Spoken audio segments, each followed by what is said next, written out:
talk. You know this church is in the exact center of the city. The elders decreed it so that everyone could be equally close to God.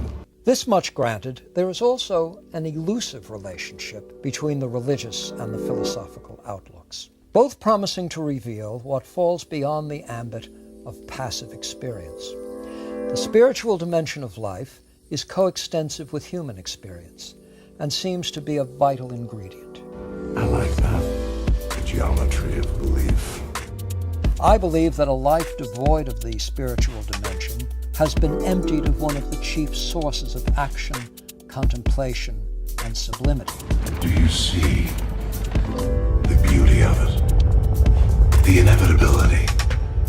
You rise, only to fall. The playwright indeed is attempting to get at a kind of truth, even a fundamental truth. Indeed, the great playwright reaches the deeper levels of human sensibility and thought and presents the discovery in a memorable way. Typical of humans. They scratch the surface and never think to look within.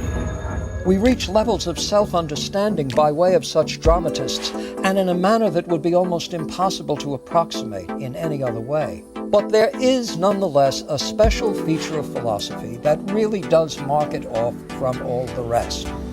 The purity of them. Boom. The end. Start again.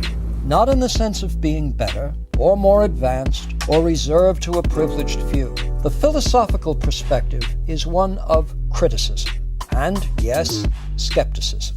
The point, of course, is that philosophy earns its truths the hard way, by working for them. The world made clean for the new man to rebuild.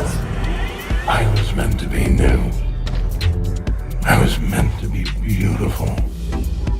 Still, philosophy is different.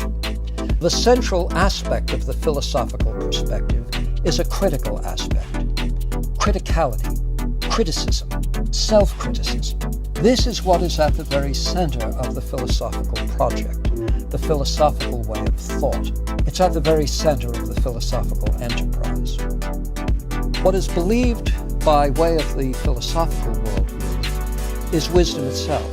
The world would have looked to the sky and seen hope, seen mercy. There is something about philosophy that is at once humanizing and utterly human. It's the court of last recourse. When the oracles have failed us, then we stand back in the dark shadows of confusion and fear and ask, what sort of being am I? What kind of life is right for me? How should I govern or be governed?